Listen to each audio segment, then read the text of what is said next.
Oke, balik lagi dengan Fake Ghost. Nah, kali ini gua akan menyampaikan sebuah informasi yang sangat-sangat penting dan harus gua sampaikan, yang yaitu mengenai novel coronavirus atau virus corona atau COVID-19 yang lagi menjadi pandemi global yang statusnya udah ditetapkan sama WHO. Nah, sejarah singkatnya begini.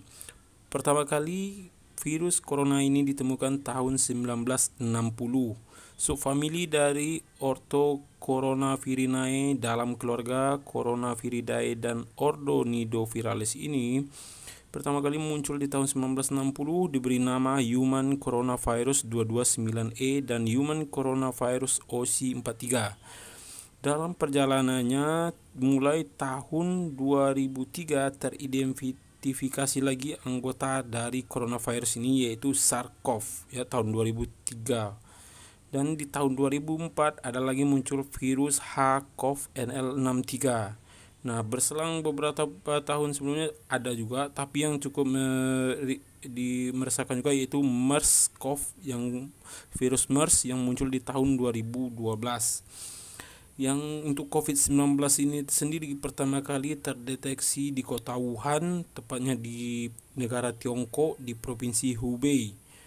Coronavirus yang disingkat COVID-19 atau SARS-CoV-2 ini menyerang sistem pernafasan dan bahkan sampai ke paru-paru, dan dari penelitian terbarunya dokter di Cina yang melakukan otopsi terhadap pasien corona itu paru-paru menghitam.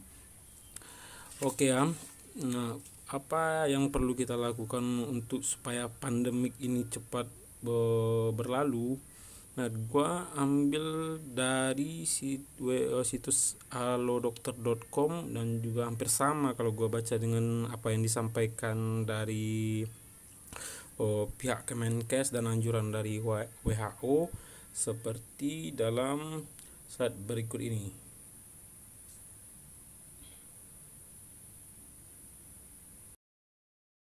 Oke, yang pertama kita harus melakukan cuci tangan dengan air mengalir dengan menggunakan sabun paling tidak selama 20 detik atau bisa mengganti dengan hand sanitizer ya.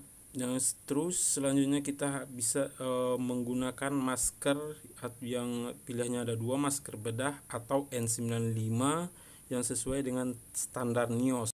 Yang ketiga itu menjaga daya tahan tubuh kita dengan mengkonsumsi makanan-makanan sehat. Keempat, jangan bepergian ke negara terjangkit. Nah, yang kelima, menghindari kontak dengan hewan-hewan yang berpotensi menularkan virus corona. Jadi inilah alasan kenapa gue buka video ini, karena berita-berita ini berseliweran di Instagram gue, mulai dari Presiden Jokowi tes, menteri-menteri ikut tes, dan ada menteri yang udah dinyatakan positif, yaitu Menteri Perhubungan sesuai press release dari Sesnek. Nah, juga peraturan dari gubernur tentang atau berita-berita lain, pokoknya semuanya membahas tentang coronavirus. Nah, juga ada WNA yang jatuh di jalan, pokoknya bermacam-macam. Jadi hal ini cukup meresahkan, dan gue harus menyampaikan ada sebuah video yang cukup bagus menurut gue, dan ini adalah sesuatu yang memang harus kita lakukan bersama ya. Untuk videonya bisa dicek di Instagram beliau, dan jangan lupa follow Instagram beliau. Begini isi videonya. Kurva yang melengkung habis ini artinya suatu saat wabah ini akan berhenti. Nah, garis ini mewakili kapasitas rumah sakit dan tenaga kesehatan. Jadi semua yang di bawah garis ini kemungkinan besar akan dirawat, tapi yang di atas garis ini kemungkinan besar kesulitan dan bahkan meninggal dunia. Nah, tugas kita adalah membuat kurvanya tuh nggak terlalu melonjak tinggi, sehingga semua orang yang sakit bisa masuk ke dalam rumah sakit dan ditangani oleh petugas kesehatan. Jadi gimana caranya membuat kurva ini menjadi landai? Orang itu sakit nularin orang lain. Nah, orang yang sudah sembuh, tubuhnya jadi punya imunitas, sehingga kemungkinan dia tertular lagi itu kecil atau hampir nggak ada. Sehingga caranya sebuah wabah apapun itu dari zaman dulu berhenti adalah ketika cukup banyak orang kena virusnya, lalu menjadi imun sehingga virusnya nggak bisa punya orang untuk ditularin lagi. Nah, kenapa selama ini kita perlu banget namanya social distancing atau ngejauhin diri? Animasi ini bagus banget. Ini contoh kalau semua orang bergerak bebas seperti biasa, nggak ada pikiran, semua tetap pergi konser, pergi jalan-jalan. Ini akan terjadi. Satu orang akan menularkan semua orang berbarengan, dan itu yang berbahaya. Seperti tadi kita ngelihat kurvanya ya. Pada akhirnya akan lewat dan pada akhirnya semua orang akan sembuh. Tapi karena kurvanya tinggi, banyak orang akan mati dalam prosesnya. Nah, yang terjadi di Cina dengan adanya lockdown, ditutup, membuat orang tidak sakit sekaligus berbarengan. Jadi kurvanya lebih landai kalau kalian lihat, sehingga memberi waktu untuk orang-orang menjadi sembuh dan akhirnya bisa melandaikan kurvanya. Nah, sekarang kita lihat kalau kita lakukan namanya social distancing, yaitu kalau nggak harus banget, nggak usah pergi keluar. Kalau nggak penting-penting banget, nggak usah ketemu temen, nggak usah ada social function, semuanya ditunda dulu. Kita lihat apa yang terjadi.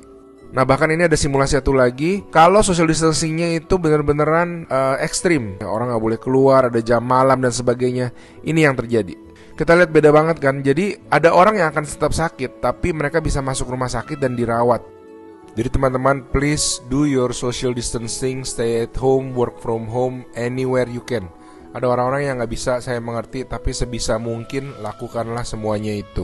A good way of doing it is to imagine that you do have the virus, yeah, and change your behavior so that you're not transmitting it.